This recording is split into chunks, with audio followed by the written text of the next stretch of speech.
நீங்கள் பார்த்துக் கொண்டிருப்பது உங்கள் விஜய்.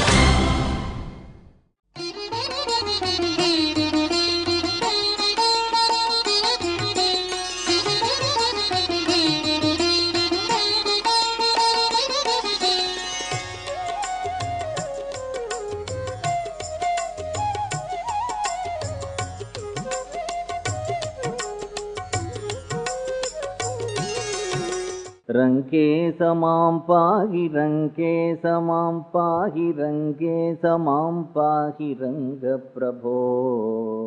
लक्ष्मीनाथ समारंभां नादयामुनमध्यमाम् अस्मत्ताचार्यपर्यन्तां वन्दे गुरुपरम्पराम्.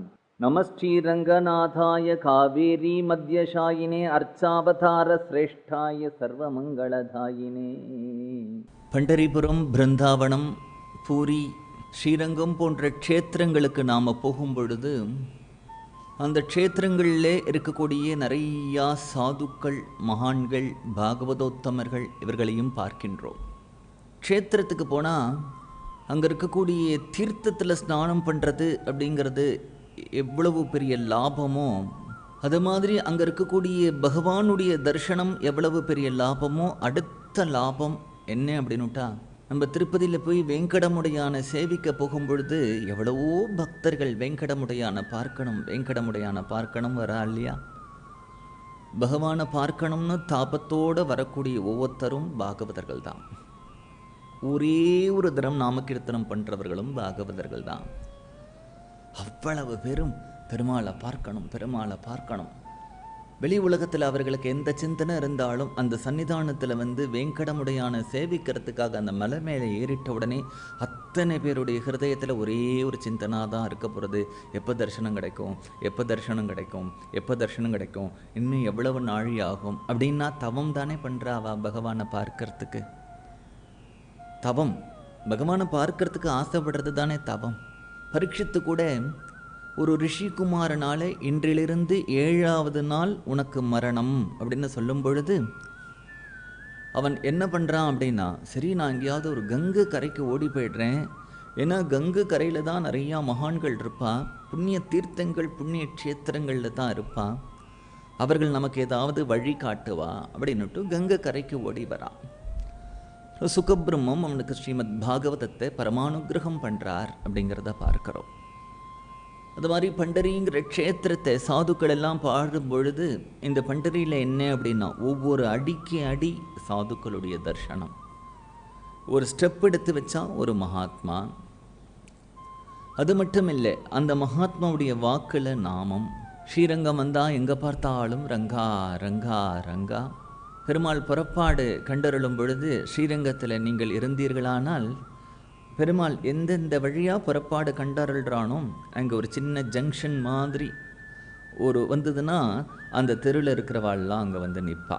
வேறு ஒரு இடத்துக்கு பெருமாள் அங்கே வரும்பொழுது அங்கே இருக்கிறவாள்லாம் ஒரு இடத்துல சேர்ந்து நிற்பா. அப்படியே அங்கங்கங்கங்கு ஜனங்கள் கூட்டமாக காத்து கொண்டிருக்கும் பொழுது அவர்கள் என்ன பேசிக்கொள்வானா, பெருமாள் எங்கே எழுந்திருக்கார், எங்கே வந்துட்டுருக்கார், எப்போ இங்கே வருவார், பெருமாள் எப்போ வருவார் நித்தியம் அந்த வீதியில் தான் போயின்னு இருக்கார். மீதி ஊர்லேயோ வருஷத்துக்கு ஒரு தரம் பிரம்மோத்சவம் 10 நாள் சுவாமி வருவார், முடிந்து போயிடுத்து. ஆனால் ஸ்ரீரங்கத்திலேயோ நித்தியம் பெருமாள் இந்த வீதியில் வரார், அந்த வீதியில் வரார், அங்கே புறப்பாடு கண்டருள்றார் அப்படின்னுட்டா கூட பார்த்து பார்த்து பார்த்து பெருமாளுக்கும் புறப்பாடு கண்டருளி அழுக்கவே இல்லை, அங்கே இருக்கக்கூடிய பக்தர்களுக்கும் பெருமாளை சேவித்து அழுக்கவே இல்லை. நித்தியம் வர பெருமாள் தானேன்னு தோணலை. இன்றைக்கி பார்க்காட்டா என்ன, நாளைக்கு பார்த்துக்கலாமேன்னு தோணலை. ஏன்னா பெருமாளுடைய திருமேனி படுத்துகிற பாடு அழுக்கவே அழுக்காத ஒரு பெருமாள். அந்த பெருமாளும் நித்தியம் புதுசாக தான் வரான். அவனை பார்க்கும் பொழுது பார்த்த ஒரு பெருமாள்னு தோணலை. இன்றைக்கு ஒரு மாதிரி இருக்குது, நாளைக்கு ஒரு மாதிரி இருக்குது.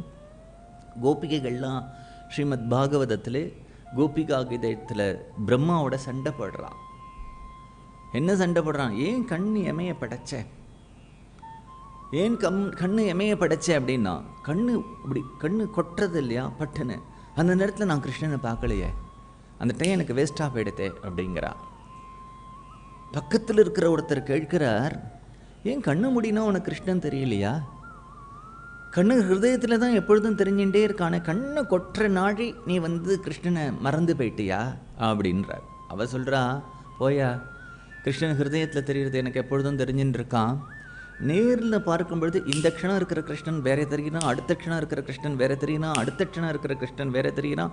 ஒரே சுவாமியை ஒவ்வொரு க்ஷணமும் நித்தியம் நவம் நவமாக புதுசு புதுசாக தெரியறதுனாலே நான் கண்ணை கொட்டுற நாளில் அவன் என்ன அழகாக இருந்தானோ அதை பார்க்குற பாக்கியம் எனக்கு இல்லாமல் போயிடத்தே அப்படிங்கிற மாதிரி தான் நம்முடைய ரங்கநாதனும் இருக்கார். விபவாவதாரத்தில் எப்படி இருந்தாரோ அதுக்கு ஒன்றும் சலை இல்லை, குறைச்சல் இல்லை. அர்ச்சாவதாரத்திலையும் பெருமாள் அவ்வளவு அழகு. அத்தகைய க்ஷேத்திரங்களை போகும்பொழுது அங்கே இருக்கக்கூடிய பாகவதர்கள், அங்கே இருக்கக்கூடிய மகாத்மாக்கள், அங்கே பார்க்கக்கூடிய யாரை பார்த்தாலும் நமக்கு என்ன தோணும்னா, இவர் ஏதோ பெரிய மகாத்மா போல இருக்கு, இவர் ஏதோ சாது போல இருக்கு. ஒரு பக்தர் பிரார்த்தனை பண்ணுறார், எனக்கு ஸ்ரீரங்கத்தினுடைய வீதியில் நான் ஒரு நாயா பிறக்கணும். நாயா பிறந்தா கூட பெருமாள் புறப்பாடு கண்டருளும் பொழுது நான் வாழை ஆட்டின்ட்டு பின்னாடியே வந்தேன்னா 10 நாள் 20 நாள் வந்த உடனே எல்லாருக்கும் தோணும், கவனிக்க ஆரம்பிப்பா, இந்த நாய் தொடர்ந்து வரதே, இது ஏதோ போன ஜென்மத்தில் ஒரு நல்ல புண்ணியம் பண்ணியிருக்கு போல இருக்கு, பக்தி பண்ணியிருக்கு, ஏதோ நாயாக பிறந்திருக்குன்னு சொல்லி எனக்கு ஒரு மாலை போடுவா, எனக்கு ஒரு கௌரவம் வந்துடும். எல்லாரும் பார்த்து வெறுக்கத்தக்க சொறி பிடித்த ஒரு நாயா பிறந்தாலும் கூட ஸ்ரீரங்கத்தில் பிறக்கிறதுக்கு ஆசைப்படுறேன் ரங்க வீதியிலே அப்படிங்கிறா. நான் ஒரு புழுவாக பிறக்கணும், புழுவாக பிறந்து சாக்கடையில் நெளியணும், புழுவாக பிறந்து சாக்கடையில் நெளியறதுக்கு நான் தயார். ஆனால் அது எந்த சாக்கடைங்கிறத மட்டும் நான் சொல்லிடுறேன். அது எத்தகைய சாக்கடையாக இருக்கணும் அப்படின்னுட்டா, ஹரிநாம கீர்த்தனம் செய்யக்கூடிய சாதுக்கள் தன்னுடைய கால்களை சுத்தம் பண்ணி கொண்டா அந்த தீர்த்தம் எந்த சாக்கடையில் விழுமோ அந்த சாக்கடையில் நான் புழுவாக பிறக்கிறதுக்கு தயார் அப்படின்னுட்டா. க்ஷேத்திரங்கள் அப்படிங்கிறது நாம் நினைக்கிறோம் ஏதோ கோவில் பெருமாள் இல்லை, அந்த க்ஷேத்திர வாசமே புண்ணியம்.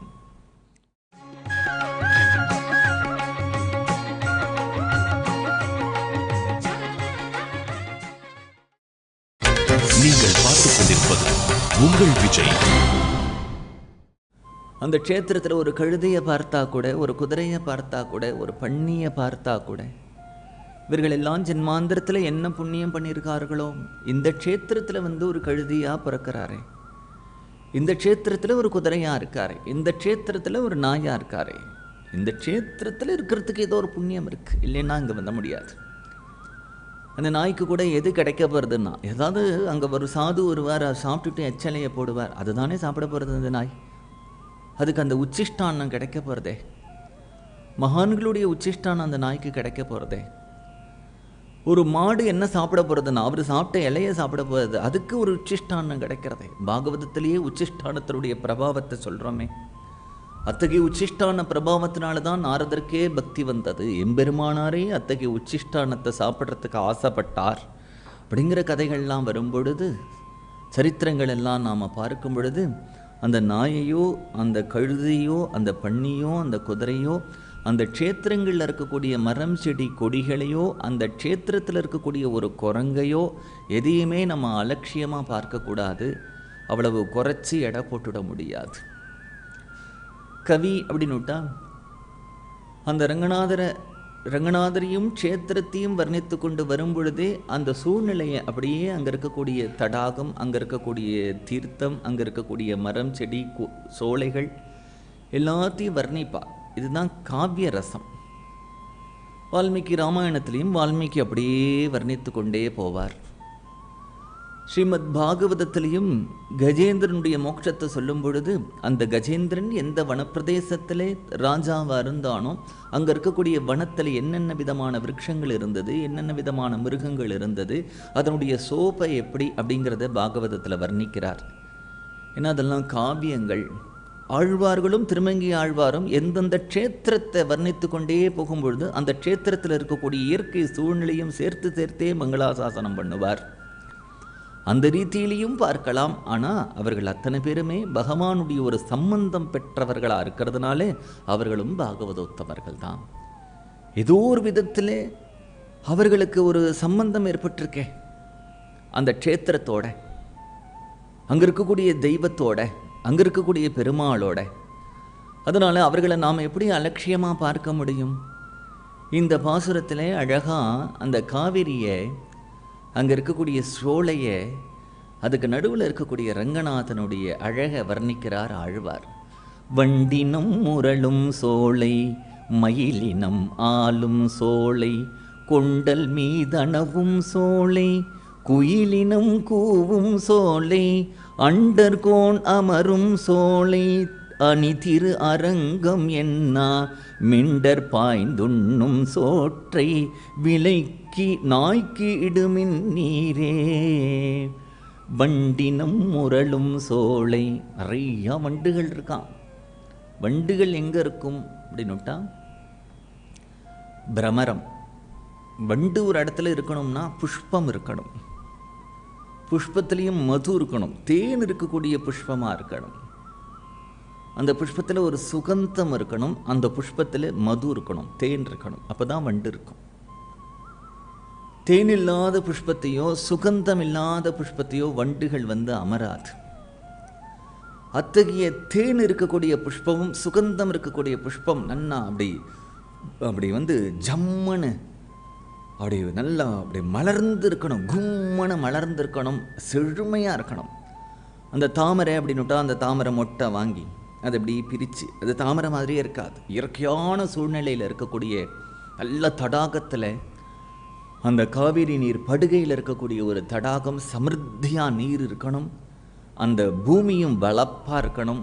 அந்த வளப்பாக இருக்கக்கூடிய அந்த பூமியில் நீரும் சமிருத்தியாக கிடைக்க அதில் ஒரு தாமரை கும்மனு பூத்திருந்ததுன்னா அவ்வளவு இதழ்களும் கும்மனு மலர்ந்து அதனுடைய சுகந்தம், அதனுடைய குளுமை, இப்படி மேலே ஸ்பர்ஷம் பண்ணி பார்த்தாலே அவ்வளவு குளுமை, அதனுடைய சுகந்தம் அலாத்தியாக இருக்கும் இல்லையா? அதற்கு காரணம் வனப்பு. என்ன வளப்புன்னா நீர், நிலம். அது மாதிரி அத்தகைய ஒரு தாமரை பூர்த்து அந்த தாமரையில் சுகந்தமும் மதுவும் இருந்ததுன்னா அதுக்கு ஒன்று ஆசைப்படும் வண்டு. பாகவதத்திலேயே பஞ்சகீதங்களில் பிரமர கீதம் அப்படின்னு ஒரு கீதம். அந்த பிரமர கீதம் அப்படிங்கிறதே என்ன அப்படின்னுட்டா, வண்டு தான் முன்னிலைப்பட்டு கோபிகைகள் பாடுறா. வண்டு முன்னிலைப்படுத்திட்டு தான் தன்னுடைய செய்திகளை சொல்கிறா அவர்கள். அது மாதிரி ஒரு பக்தர் சொல்கிறார், ஏ வண்டே ஒரு சப்தம் போடுற இல்லையா, அந்த சப்தத்தில் நீ அந்த புஷ்பத்து மேலே இப்படி போய் உட்கார்ற, திருப்பி வர, திருப்பி போய் உட்கார்ற, திருப்பி வர. ஆனால் அந்த புஷ்பங்கள் ஒரு அழகான மாலையாக கட்டின உடனே பெருமாளுடைய கழுத்தை போய் இப்படி அலங்கரிக்க போகிறது, திருமேனியை. அப்படியே திருமேனி அப்படி தோளிலிருந்து அப்படி மாலை கீழே இறங்கும் பொழுது 2-3 புஷ்பம் இந்த இடத்துல தங்க போகிறது. அந்த புஷ்பம் எங்கே இருக்குன்னா பெருமாளுடைய காதுக்கு பக்கத்தில் இருக்குது. ஒரு நாள் முழுவதும் அந்த புஷ்பத்திற்கு பெருமாளுடைய தோளில் அமர்ந்து பெருமாளுடைய திருச்செவிக்கு பக்கத்தில் இருக்கக்கூடிய பாக்கியம் இருக்க போகிறது.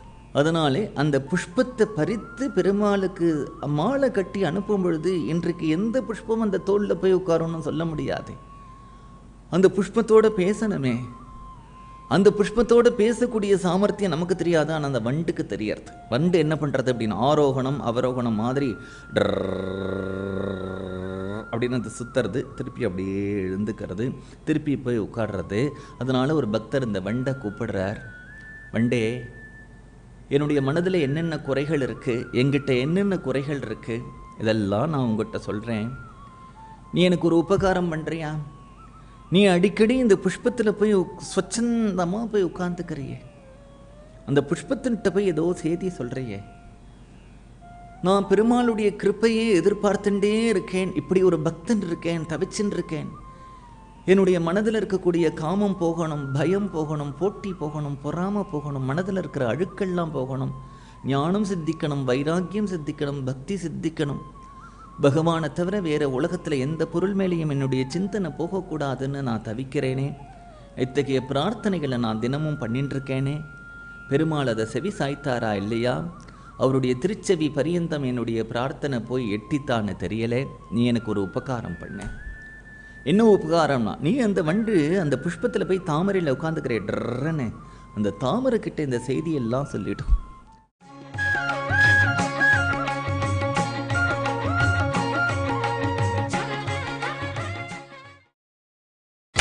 நீங்கள் பார்த்துக் கொண்டிருப்பது உங்கள் விஜய்.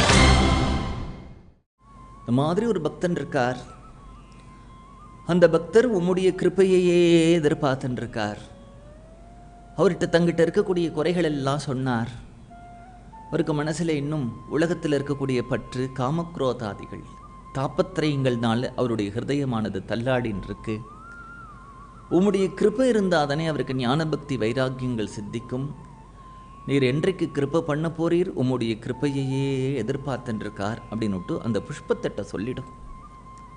அந்த புஷ்பம் பெருமாளுடைய திருமேனியை தீண்டி அவருடைய திருச்செவைக்கு பக்கத்தில் வந்து அவருடைய புஜத்தில் அலங்காரம் பண்ணிட்டு இருக்கும் பொழுது ஒருத்தருக்கு என்ன பண்ணுவார் அப்படின்னா, வரவாளோட பேசிகிட்டே பக்கத்தில் இருக்கிற ஒருத்தர் சொல்லிகிட்டே கேட்டுன்னு இருப்பார் இல்லையா.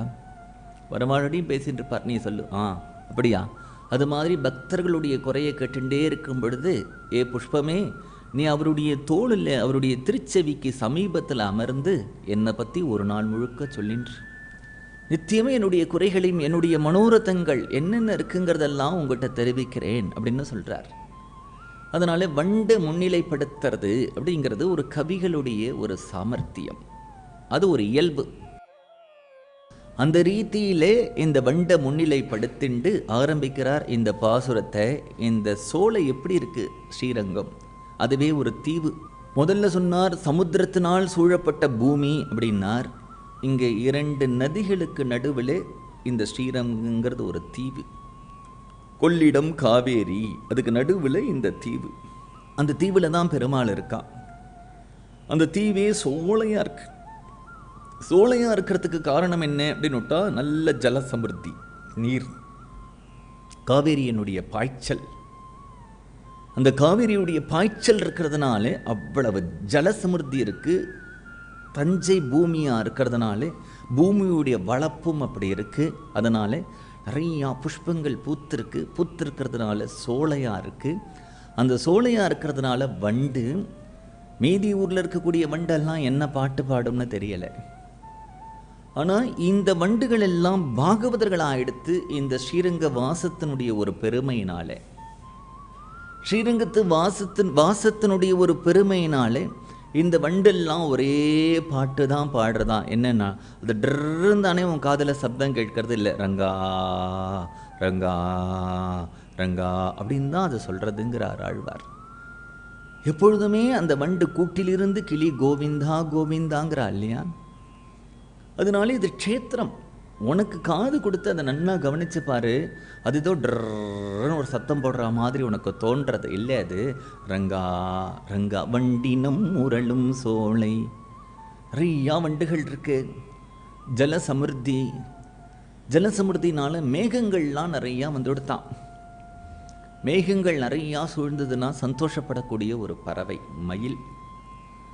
அந்த மயில் என்ன பண்ணுறதுன்னா, மயிலினம் ஆளும் சோலை. அந்த பிரதேசத்தை யார் ஆண்டு கொண்டிருக்கா அப்படின்னா, மயிலினம் ஆளும் அப்படின்னா மயிலினமா, மயில்கள் மண்டி கிடக்கு. அந்த மயில்கள்லாம் யாரு அப்படின்னார், ஒன்று மயில்களே பாகவதர்களாக பார்க்கிறார். ஆனால் இந்த பெருமாள் வீதியில் புறப்பாடு கண்டருளி கொண்டு வரும்பொழுது நிறையா பாகவதோத்தமர்கள் நாம கீர்த்தனம் பண்ணுறவர்கள் பகவானை பாடிண்டு தன்னை மறந்து ஆடுறா இல்லையா. விஸ்ருஜ்ய லஜ்ஜா, லஜ்ஜையை விட்டுட்டு ஆடுறா இல்லையா.